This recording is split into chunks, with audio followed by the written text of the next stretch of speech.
Salut, c'est Marie-Liesse. Aujourd'hui, notre sélection est un article du New Yorker qui revient sur les plateformes de paris en ligne qui ont correctement prédit le raz-de-marée de Donald Trump, à l'inverse des instituts de sondage qui prédisaient tous un résultat très serré. L'un des principaux sites de paris en ligne avait vu non seulement la large victoire de Trump, mais aussi les résultats à l'échelle des États. Selon Shane Copland, fondateur de l'une de ces grandes plateformes, ce n'est pas un hasard.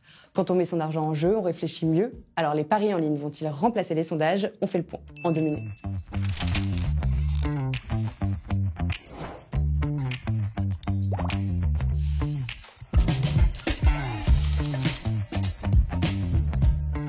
Ces derniers mois, médias et instituts de sondage avaient tous prédit une des élections les plus serrées de l'histoire américaine.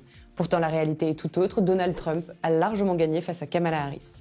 Il a gagné la présidence, tous les swing states, raflé le Congrès et remporté le vote populaire avec 5 millions de voix d'avance. Une vraie claque pour les instituts de sondage. Les sondages ont montré à nouveau leurs limites, des échantillons biaisés, des indécis imprévisibles et un effet Trump encore mal compris. En revanche, de leur côté, les parieurs en ligne ne se sont pas trompés. Sur certaines plateformes de paris en ligne, Trump était donné largement gagnant à 64% 2 semaines avant l'élection.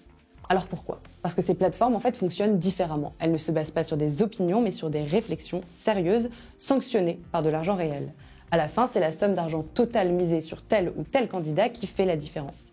Il semble que sur toutes les dernières grandes élections importantes, la considération de l'argent investi garantit une prédiction plus fiable car le risque financier pousse les parieurs à tenter d'être le plus rationnel possible.